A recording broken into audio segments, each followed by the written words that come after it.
Ed, in this video, you're going to explain not just this, because this is like a cool tip to start with, but you're also going to explain why certificates are so important for basically the whole internet, right? So a few months ago, you did a video with a pen tester that goes by the handle Corgi on Twitter, yeah. Corgi on Twitter, yeah. And she actually set up a fake davidbombal.com website by essentially stealing the HTML content of davidbombal.com, and she set up another site called david-bombal.com. But there's a way to track to see how long a domain has owned a particular certificate. The security used in SSL TLS is the only security that exists, which is to say, whatever happens to the SSL world, some variation of what we're doing now is going to continue happening in the future. So if you understand the world of SSL now, you'll definitely understand what's happening in the future insofar as security.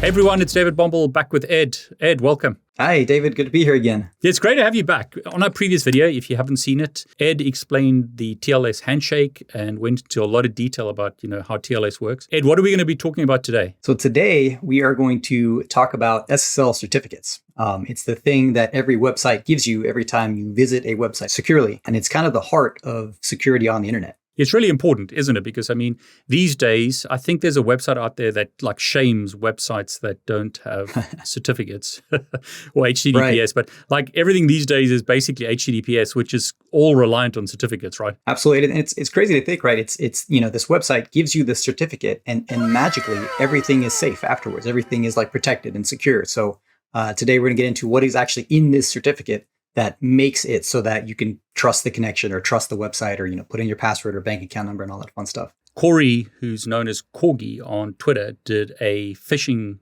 campaign and showed us how easy it is to, fish for people's details. And so what she did, she spoofed my website, made a copy of it. And Ed, I'm hoping you're going to show us a way, to see that was a dodgy website versus the real website. So absolutely, yeah, she basically made the website look exactly the same. She grabbed all the content from the current website, made the spoofed website, and the idea was to grab people's credentials when they logged into the spoofed website, as if they were logging into my website, to show the point that if someone spoofs a corporate website, they could grab users' details. Yeah, absolutely. And the benefit of the certificate transparency thing is that every certificate ever generated exists in this registry. So you can search that registry to see how long a particular site has had a certificate. Now, it isn't a foolproof way to protect yourself against phishing, but it's one of the many things you can check to validate whether a domain seems legitimate or not. So one of the registries is available for searching at crt.sh. You can put in a domain name and see how many certificates have been generated for that domain name. So if we put in davidbombal.com, we would get something that looks like this. Notice courses.davidbombal.com, star the wildcard, davidbombal.com as well. But what I want to point you to is notice these dates over here. davidbombal.com has had certificates that go all the way back down from 2017 or so, probably since certificate transparency first started. So you can tell there's some history to davidbombal.com. But if I put in the site that Corey had purchased, david-bombal.com, you'll see something somewhat suspicious. Notice before, May of 2022, that domain never existed. So if you're out there on the web and you receive an interesting email, and one way of validating whether the links seem legitimate, this is a good way of doing it. Type it into crt.sh and see how long a certificate has existed for that particular domain. That should allow you to detect how long a domain has been in existence. Yeah, so Twitter.com is going to be around for a long time, but if it was tw1ttr.com or something, it would tell us that this was a dodgy domain. Right. If someone from a commonly known site like Twitter sends you an email saying, "Hey, click this link," but it's a domain that has only existed for the last month, you should be very suspicious because likely they're spinning up something. Yeah, because Ed, the problem is, and I think you're going to talk about this in this video, right? That there's nothing stopping someone registering a domain like Corey did and then getting a certificate for that domain, especially with Let's Encrypt, pushing the whole encryption thing. Right, absolutely. And they've created really cool tools like CertBot and the like to automatically get a certificate for your domain. And those things are awesome for what they've done to security on the internet. But it does mean anybody can purchase any domain and also get an SSL certificate for that domain. Yeah, so one of the ways to determine if it's valid or not is to see how long it's been around. Right. Ed, in this video, you're going to explain not just this, because this is like a cool tip to start with, but you're also going to explain why certificates are so important for basically the whole internet, right? Oh, yeah, absolutely. This is essentially the ID card of the internet. When you go to a website, the website gives you this ID card, gives you the certificate, and says, hey, you can trust me. I'm really, twitter.com or davidbaumel.com. And if that got compromised, basically, I think you've said that every banking website out there, basically the internet just crashes, right? Oh, absolutely. I mean, then anybody could pretend to be anybody. So if a certificate authority gets compromised, the problems are really, really bad. Ed, for the real world, is it important for me to know this stuff? Because now this is a long interview. So give us why would I care about this stuff from like the real world, like deployment of this stuff? Yeah, absolutely. So, and so this is kind of where we have to differentiate. Are you just a consumer of the internet, or are you actually involved in securing or troubleshooting the internet itself? So if you're just a consumer, then in theory, we should build the internet in a way where it's magically secure and you don't necessarily know about it. So most consumers don't really need to know anything other than looking for the little padlock on their browser. However, if you consider yourself in tech, if you work with SSL, if you deploy SSL, if you troubleshoot SSL, if you build APIs that involve secure communication or secure requests, then knowing what's happening behind the scenes can save you a lot of heartache in the future when inevitably something goes wrong. Moreover, if you work in cybersecurity and you might use some of these things to spoof or purchase certificates, well, you need to know how certificates work so you can know how you can abuse them. So for everyone watching, please put comments below, stuff that you'd want to see. Ed is sort of like the genius, in my opinion, when it comes to like certificates and SSL and all this stuff. No one better than him to explain this to us. So Ed, take it away. Let's get into what certificates are, why they're important. I think you've kind of covered that briefly already. Take us on this journey, about certificates. Okay. So here we have a website open. We've got Twitter open right here. This is my Twitter profile. Follow me and all that fun stuff. But what we want to look at is this little padlock right over here to take a look at the certificate that twitter.com is presenting when I go to Twitter. So if I click on this, Chrome is telling me, cool, we're secure. That's good. That's a good sign. What I want to do is click into that. And then notice here, it's telling me that the certificate is valid. Also a good sign. But if I click into that, here we can actually see contents of the certificate itself. Now, Chrome will show you kind of the highlights right over here, but there's more to a certificate than just what we see here. If I wanted to see the full certificate, I could go into the details tab and actually look at not only the certificate for twitter.com, but also the certificate authority certificates that also are provided in the what's known as a certificate chain for twitter.com. And you'll see inside the certificate, there's a bunch of these fields, and we're about to step through what each of these fields actually mean. We could do this by looking at the fields in this view right here with what Chrome shows us. But rather than do it that way, I'd rather look at it on the command line so that it's something you can use in the future for troubleshooting SSL or anything like that. And before we get into the details, like getting into the command line and stuff, can you just give us like the quick overview of like what is a certificate, what is a CA? Because it says there DigiCert Global Root CA. And because I'm just thinking, if I connect to a website, how do I know this is a valid certificate? Like that kind of stuff. Sure. Great question.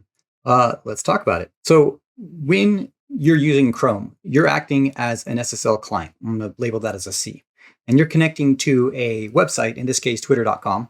And that's acting like the SSL server. I'll call that the S. The server is presenting a certificate to say, hey, I'm really twitter.com. You can trust me. The question is, where did that certificate come from? In the world of SSL, that certificate came from what's known as a certificate authority. The certificate authority is like the entity that's in charge of assigning certificates, much like a DMV would be assigning driver's license when you go to get a driver's license. They're the people that give you the official state or sponsored driver's license that says you're allowed to drive, or this is your identity and all that fun stuff. That's essentially what a certificate is on the web. It is given by a certificate authority, and there's a bunch that exist. DigiCert over here is one of the many certificates that exist, but there's Komodo, there's Sectigo, there's GoDaddy, there's a slew of others that exist. VeriSign, Thought, etc., etc. Let's Encrypt is another very popular certificate authority. They're in charge of actually creating these certificates and giving them to the server, who can then give them to me to prove who they are. in the world of SSL, the thought is, how do you actually trust the certificate authority, right? Who is DigiCert? Who is Komodo? Who is Sectigo? Well, in the case of Chrome or Windows or Mac, the operating systems themselves have a bunch of certificate authorities that they already know and that they already trust. That's known in the root certificate store,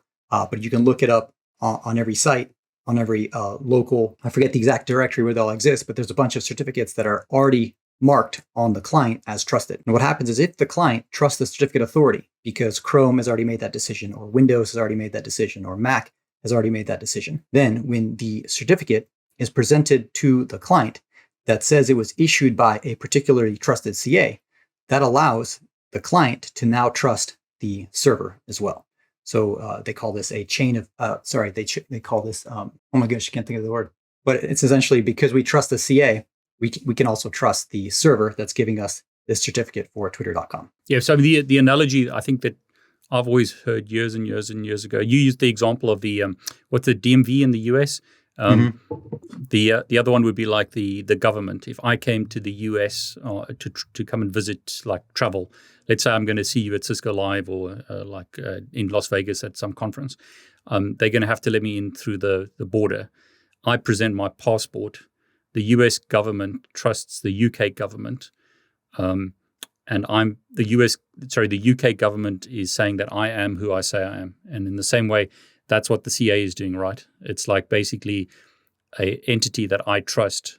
And then when you present me your details, I trust you because I trust them. Is that kind of right? Right. Absolutely. Absolutely. And that's exactly the purpose of the CA, is to give out the ID card or the passport or however you want to call it. So the clients like Chrome or the operating systems like Windows or Mac or whatever, they are shipped with a list of root certificates, which is the VeriSigns and these CAs right. That we trust, right? Right, absolutely.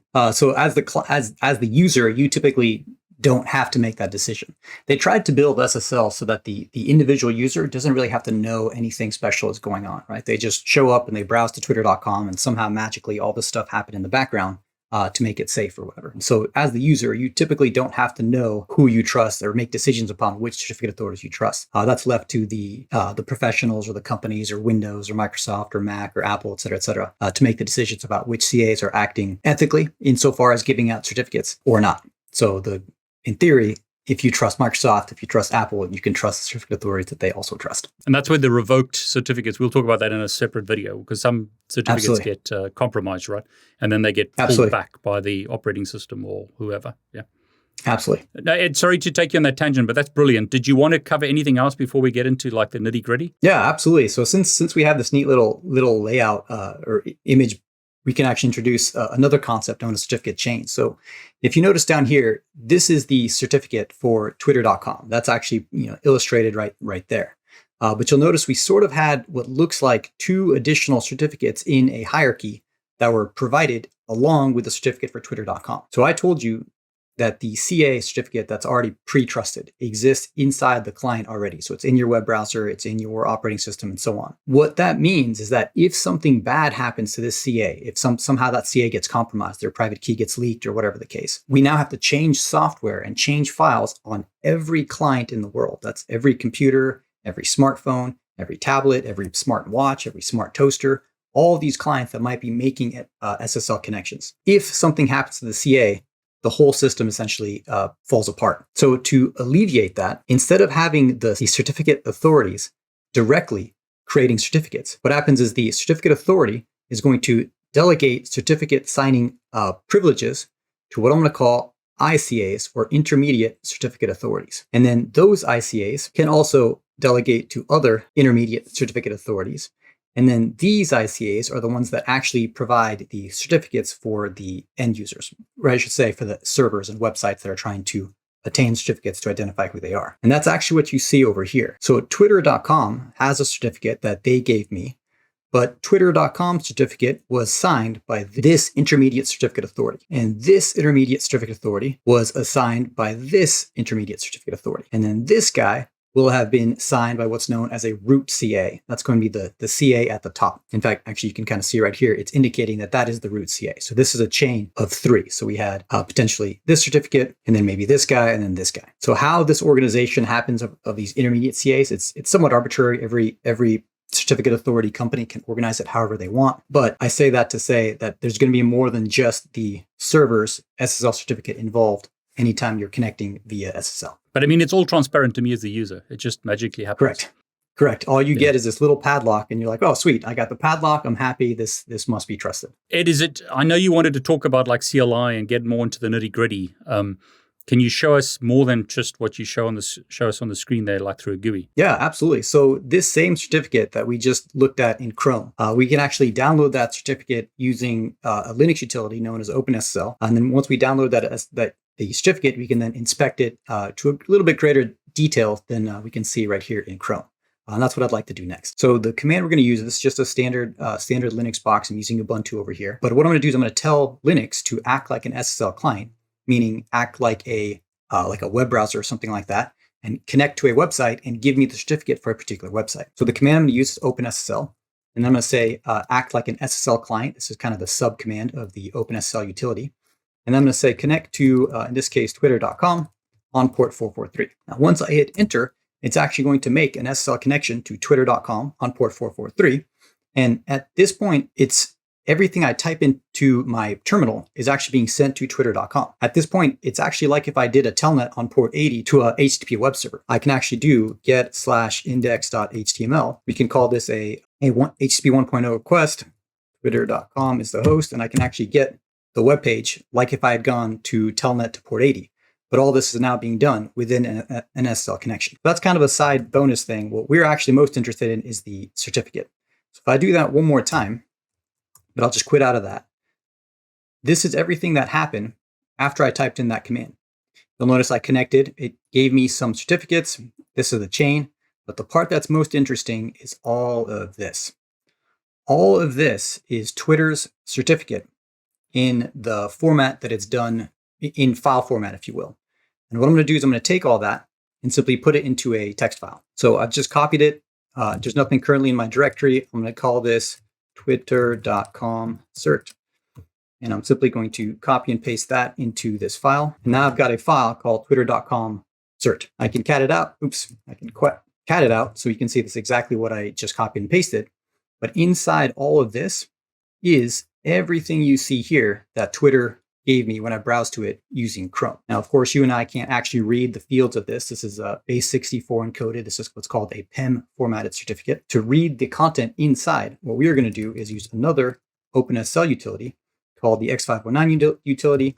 I'm going to say I want to feed into this utility the Twitter file, the Twitter certificate file we just created. I don't want the output, but I do want the text version of that file. And now you'll see something that is much more recognizable for you and I to read and talk through. And you'll notice version here, serial here. That's the same stuff you see over here on the left side of the screen, which are the content of the certificate. The only difference is Chrome is showing it to us in this kind of pretty little GUI method, whereas we're doing this to troubleshoot. We want to see it much more thoroughly. We could call it with OpenSSL X509. So that's the first thing that I want to show was kind of how to extract a certificate using the command line. But now let's actually start talking through the content of the certificate. So now that we've showed you how to look at a certificate in this using the command line, using OpenSSL, we're going to actually start talking through what each of the fields are, which make security possible on the internet. The first one we'll look at is right over here, the version. So this version number doesn't necessarily relate to the version of SSL you're using. This actually relates to the version of the certificate file format itself. In this case, we're using an SSL version 3 certificate. I should say an X509 version 3 certificate.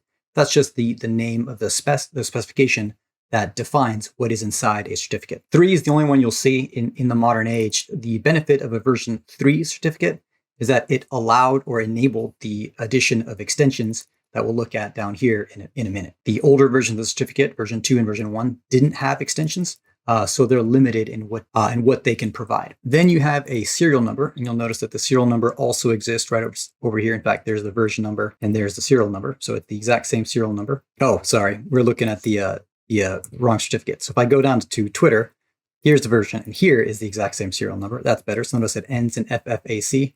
Same thing over here. This serial number is a unique number that identifies this particular certificate.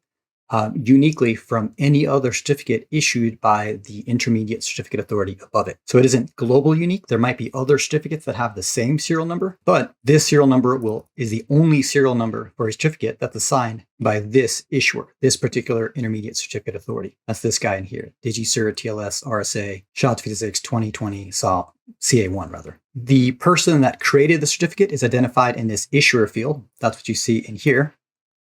That's actually what Chrome is showing you. This is the text actually that Chrome is showing you right over here.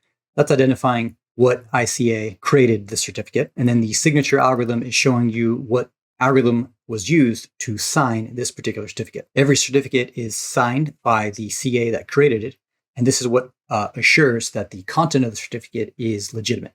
Without that signature, there's no way for us to trust all of this stuff that we're looking at over here, right? Because at the end of the day, this is just text in a file, right? But that signature is what says, no, you can trust this particular text. So just for everyone watching, Ed and I Ed did all the hard work. I mean, Ed spoke about like public and private keys and all that stuff in our previous video, which I've linked below. Absolutely. And I've got some videos specifically talking about how signatures work, and I can make sure that the links for those will exist as well. That's great. That's on your channel, right? Those are on my channel. Yep. Yeah, I'll add those below. So if you want to go, I mean, Ed's got a whole bunch of content on his channel. So go and subscribe.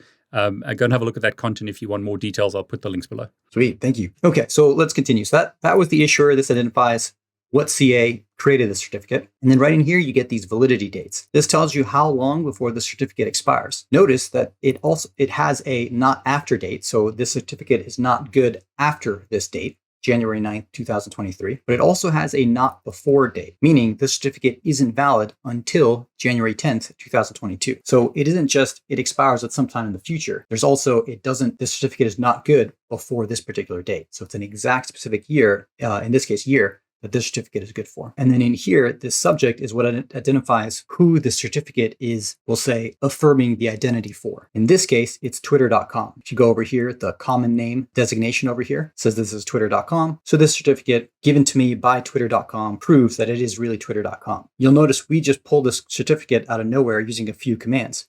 So there's really nothing stopping me from setting up another server and taking this exact same certificate and giving it to somebody else and be like, oh no, I'm really twitter.com. So just presenting the certificate is not the full story. Additional information needs to be done within the TLS handshake to actually prove that I am the real owner of that certificate, or in my case, that I'm not the real owner of that certificate. And David and I actually covered the full depth of that TLS handshake in another video earlier this year. I can't remember when we did it, but we'll make sure the link to that exists in the description as well. It's interesting. The certificates are only valid for a year. Is that because it's like passwords where you want to change them on a regular basis so that it's more difficult to compromise, right? Yeah, absolutely. So every certificate really, when we say twitter.com is twitter.com, what we're really saying is whoever owns the private key that correlates to the public key in this certificate is twitter.com. The proof that twitter.com has to provide to make sure that they really are twitter.com is to give me something that proves that they actually own the private key that correlates to this public key. Now, just like with any password out there, the longer it's out there, the more time there is for it to be compromised. So if I have a public key in the certificate and it existed for 20 years, the risk of it becoming compromised increases.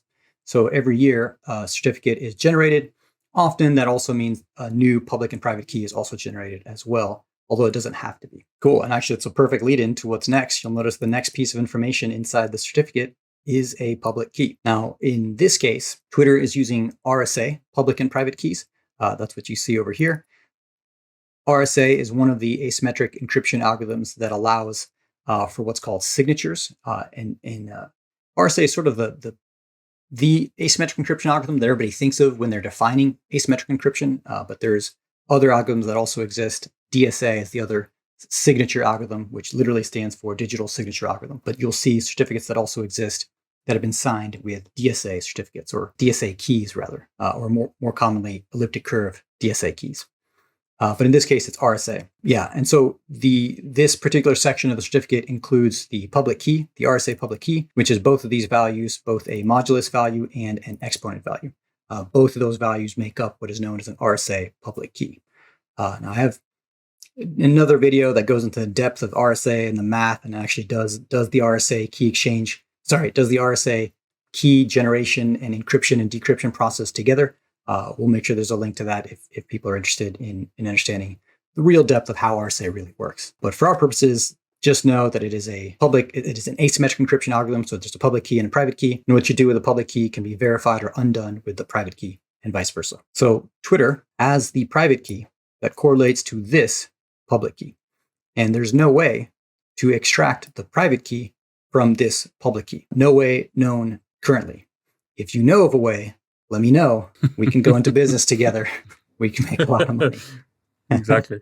Yeah, because the whole internet relies on this. If this is compromised, every website out there is stuffed, basically. Oh yeah, to put it politely. Yeah, and beyond, not just website, right? Every banking system, almost every blockchain, almost anything we rely on digital security is out the window. So people have tried to reliably extract private keys from these public values, and it's a difficult problem to solve, or at least it's a problem that can be solved if you had thousands of years of computing time, which is essentially what we're betting our security world on, is that you don't have thousands of years of computing time. It's going to be interesting. I had a lot of comments on my channel about quantum computing, so it'll be interesting to see what happens when that comes around. Yeah, absolutely. And it's crazy because quantum computing, they've been talking about it for such a long time that I don't know if it's like the boy who cried wolf. Like I've heard about like quantum's going to destroy everything probably for the last 15 years. So, and every year I'm like, oh, we're closer than ever. It's like, well, yeah, that's how time works. Of course, we're closer than ever, but that's a good comment. Yeah. If there's interest, I would be happy to come back and do a deeper look at these like RSA and Diffie-Hellman, which are like the penultimate protocols, which underpin all of security on the internet. I'd be happy to do that if that's interesting to you or your audience, David. Yeah, let us know in the comments. It can go deep. How deep do you want to go? Do you want us to go? So, let us know in the comments. Good stuff. Okay, cool. So that's the public key. And then we have a bunch of these extensions. I had mentioned that these extensions only exist in version 3 certificate. That's why you've got v3 right over there. What happened is when they first created the format for what is inside a certificate, they had version 1. And then they were like, oh, we could do this inside a certificate. So then they created version 2. And then when they're like, oh, we could also do this inside a certificate, they added version 3. And they're like, we're done recreating these versions. Let's just find a way to make it extensible and modular going forward. Hence, extensions to certificates. So that's why we're probably not going to see a X509 version 4 ever, because any additional features we want to add to certificates, we can just add as an extension. Okay, so let's start talking through these. So these first two, they're sort of related, the authority key identifier and the subject key identifier. All they are is a hash of the actual public and private keys that are associated to this certificate and the certificate of the intermediate certificate authority, which also has a set, their own independent public and private keys. So all that is a hash of those keys so that we can track which keys are used across which certificates over time. I told you earlier when David asked about certificates expiring and do they get new keys, they don't always get new keys. And one way you can see that is by looking at this hash, which is going to correlate to a specific set of public and private keys. Then you get this extension, the subject alternative name extension, or what's called SAN, S-A-N. What this does is it allows a single certificate to protect more than one domain. So obviously this is going to protect twitter.com, but it'll also protect www.twitter.com. So this allows this one certificate to protect both of those. Now you'll sometimes come across what's known as a wildcard certificate. A wildcard certificate is a certificate that has a wildcard. So if I were to show it to you, if in this SAN section, we had something like this, that would be what's called a wildcard certificate. This wildcard indicates this particular certificate can protect or vouch for any subdomain of twitter.com. It would protect something like, mail.twitter, twitter.com. It would protect something like images.twitter.com. And so on. But it would not protect twitter.com because this indicates that there has to be a subdomain. So it would not protect twitter.com. And it would also not protect something like us.mail.twitter.com because this has two subdomains from twitter.com, whereas this is indicating only one subdomain as a wildcard. So in this case, Twitter is not using a wildcard certificate, so you don't see this star. But you would see the star pretty often in a lot of other certificates as well. And that's known as a wildcard certificate. Yeah, otherwise it becomes a nightmare to do subdomains like you've shown. Right. Absolutely. Yeah. Cool. All right. So these next two are also sort of related. They put limits on what you can use this certificate or the keys in this certificate for. There was a time in the world of SSL before this extension existed where any certificate you had could be used for any purpose you might have. So we're obviously using the certificate for the purpose of visiting websites, HTTPS and SSL, as a web server and as a SSL client. But you can also use these certificates in email. You can also use these certificates in code signing. So there's lots of other uses for the certificates as well. And what this extension is doing is it's limiting what uses can exist for this particular certificate. So here we're saying this certificate can only be used essentially on the web as a web server or a web client within a TLS handshake. And then these in here indicate that we can use the keys in this certificate to do signing. And we can use these keys to do what's called key encipherment.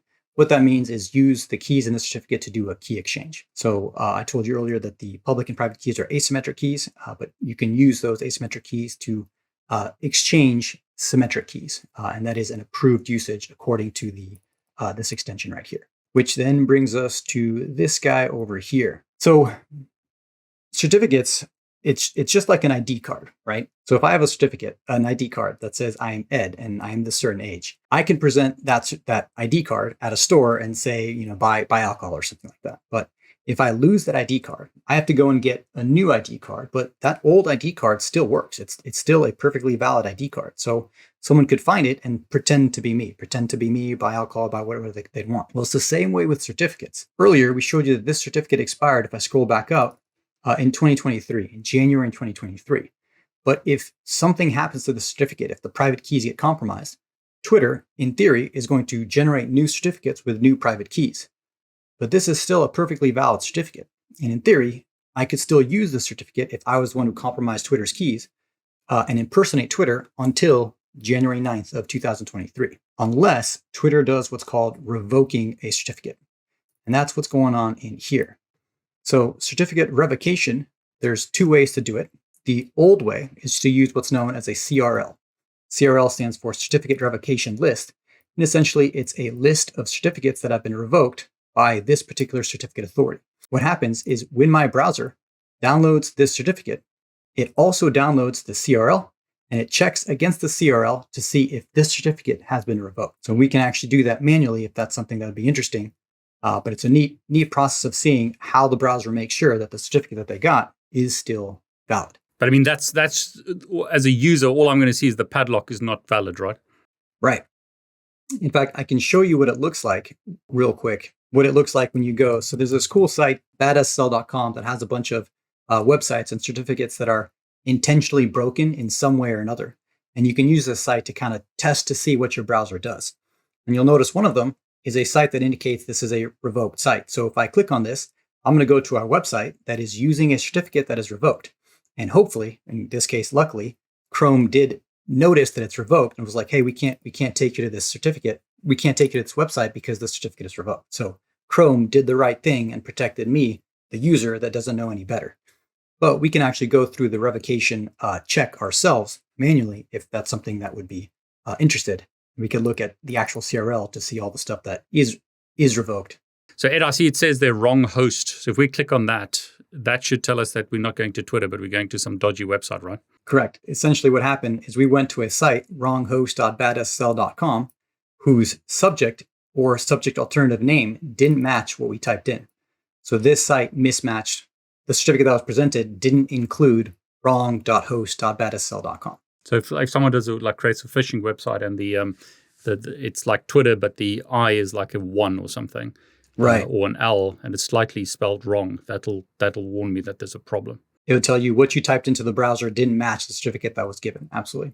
So you can see there's a lot of things that can kind of go wrong that your browser is checking and hopefully checking transparently to you to make sure everything is on the up and up. And if there's interest, I'd be happy to go through a bunch of these, talk through what's happening, what your browser is doing, and even checking manually so we can verify it ourselves if we're ever in a situation where we have to troubleshoot or figure out what's really going on. I'd be happy to do that as well. So if you go to that CRL URL in the certificate, does it just show you, is there anything we can see there, or is it just like code? Sorry, on your CLI interface? Oh yeah, absolutely. So we can do it real quick. So if I go to wronghost.com, this is what Chrome is showing me. But we can actually pull this in, and I'll just go ahead and use the same thing. So what I did to download the certificate initially was open SSL client, connect. to the website on port 443. Let's type this correctly. That gave me the certificate. That's this guy right in here. And I can take that in, we called it wrong.host.badsl.com cert. I'll simply paste that certificate into this text file, and then we'll take a look. We'll open SSL X509 in wrong, out text. We can see that the certificate itself, I'm not seeing a SAN, I'm not seeing a subject alternative name. But if we look at the subject field, there's the issuer, there's a subject. You'll notice this subject was actually a wildcard certificate, which we were talking about earlier, for star.badssl.com. And this actually perfectly ties into what we were discussing earlier about how star.twitter.com doesn't protect us.mail.twitter.com because there's two subdomains here, whereas the star only protects one subdomain.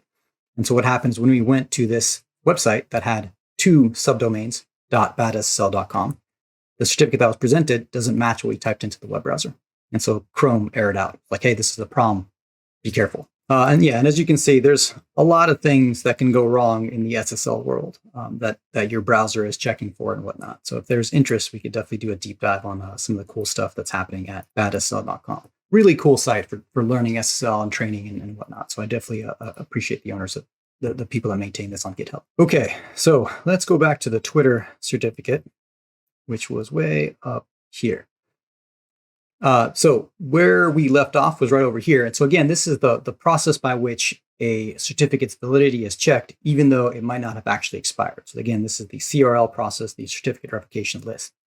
Now, I should mention that this is what was called the old way of checking the revocation status of a certificate. The new way is called OCSP. You actually see this linked over here. That stands for Online Certificate Status Protocol. And so there's a much more efficient way of checking whether a certificate is good or not. And we can definitely do a deep dive into revocation as another video if there's interest in that. Okay, so if we continue then, over here we have the certificate policies. And all this is an ID number that refers to the type of certificate this is. There are three types of certificates. There's DV, that's domain validation certificates, which is a certificate that only validates that you own a particular domain. So anybody that's purchased a domain can get one of those. There's OV certificates, which verify you are an actual organization. And then that stands for Organization Validation Certificate. And then there's EV certificates, which stand for Extended Validation, which indicate a lot more, but it's mostly marketing and a way for certificate authorities to charge you more money. They don't do anything more than an OV certificate does in reality. I do want to mention, right, so DV certificates only prove that whoever bought the domain also purchased the SSL certificate. That does mean there is potential for someone to buy a spoof domain to also acquire an SSL certificate because they actually bought the spoof domain. For instance, if I actually bought Twitter, but spelled with a 1 instead of an I, that could absolutely be a real domain, maybe .com or something like that. And if I bought that, I could totally get a certificate for, tw1ter.com. I could get a domain validation, but I couldn't get an organization validation certificate because I don't actually own a company known as tw1ter.com. That'll come up in a bit. So a few months ago, you did a video with a pen tester that goes by the handle Corgi on Twitter. Yeah. Corgi on Twitter, yeah. And she actually set up a fake davidbombal.com website by essentially stealing the HTML content of davidbombal.com. And she set up another site called david-bombal.com. That looked perfectly legitimate because it took the HTML from actual davidbombal.com. She bought the domain david-bombal.com, which allowed her to buy an actual SSL certificate for david-bombal.com. But there's a way to track to see how long a domain has owned a particular certificate, which is one thing you can do when you're just trying, using the web and protecting yourself against spoof attacks like this. And I'll show that to you in a moment. That actually ties into this section over here. But just for the sake of stepping through it, we'll get there, something cool. So that takes care of this. Next, we have the Authority Information Access section. This is information about the authority or the certificate authority. Here is OCSP. So as I mentioned, this is one way of doing certificate revocation checks. OCSP is another way. It's a much more efficient and streamlined way. It's a way where you can pull the CA directly and ask specifically about a single certificate, rather than this mechanism, which involved downloading a list of every certificate that's been revoked and checking for this certificate within that list. This is a much more efficient way of doing it. And this is the URL for the OCSP responder that's going to provide those responses. And then over here, this is a link to download the certificate authorities certificate. Just like this website, twitter.com has a certificate, the certificate authority also has a certificate, and that's where you could download it. Finally, here we have the basic constraints field. What this is doing is it's telling you whether this particular certificate can be used to sign other certificates, just like a certificate authority. So again, signing only involves a set of public and private keys. And as we showed you earlier, Twitter has a set of public and private keys. So really, there's nothing stopping Twitter from using those public and private keys to sign other certificates. However, this section of Twitter certificate indicates that whatever Twitter signs insofar as other certificates shouldn't be trusted. There's an attack that existed called the false chain attack, where anybody that had a certificate with a approved set of public and private keys could then create any amount of certificates and sign them themselves for any other website. So Twitter could make a certificate for PayPal.com or Microsoft.com or TikTok.com or something like that. And since they have a good set of public and private keys, the browser would trust the certificate they created for the other website. This field is what kind of prevents that from happening, the basic constraints field, which then brings us to this section over here. Now, there's a lot going on in this section. This section is known as the certificate transparency section, but it's actually a pretty cool system that's pretty new to SSL and TLS. I think this kind of established itself in the last like two to 4 years, I would say. But certificate transparency, that's what the CT stands for, involves requiring that every certificate generated at all exists in some sort of public registry that anybody can then search for. And then browsers, when they receive a certificate from a website, what they're going to do is make sure that the certificate includes one of these, what's called SCTs, one or more of these SCTs, or signed certificate timestamps. What these are is essentially proof that a particular certificate has been uploaded to a public registry, right? In this case, Twitter's certificate has been uploaded to 3 different registries. Now, why that's important is even if you do everything right, for instance, if you own a website called davidbombal.com and you do everything right, you use the right certificates, you use the right keys, you use the right everything, there's nothing stopping somebody else from creating another website and buying a certificate for david-bombal.com. But the benefit is if every certificate must be in a public registry somewhere, you can occasionally do searches to see if anybody is generating certificates weirdly in your name. That's what certificate transparency allows. So that's certificate transparency. And that's some of the benefits that certificate transparency allows for, is that there's now a public registry of every certificate ever provided, ever generated by any certificate authority ever, or at least since 2017, whenever all this started. So that's what is going on here with all these pre-certificate signed certificate timestamps, which brings us to the end of the certificate. All we have here is, again, a confirmation of the signature algorithm that was used to sign the certificate. And then all of this is the actual signature that allows the browser to trust the certificate we just went through.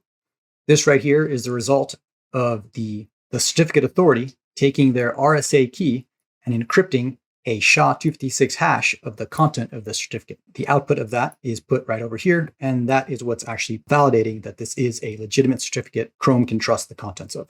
Ed, whenever we talk, it's like layers in an onion. You just go deeper and deeper and deeper. So where can people learn more about this? You've got YouTube, I believe. You've got a crazy detailed course. Is that right? Could you just give us details where people can get more information? Yeah, as you said, there's so many layers to all this. So much happens to the magic of that little padlock that appears. So where I'd point people to is I have a module on my YouTube channel called the Cryptography of SSL, and it shows you all the cryptography that works behind the scenes to make a lot of this possible. And then if you really, really want to go deep into the world of SSL and TLS, I have a full deep dive course on TLS and SSL called Practical TLS. And that's where I pick apart everything that goes on in the TLS ecosystem. We show you certificates. You actually create your own certificate authority. You issue your own certificates. You compromise.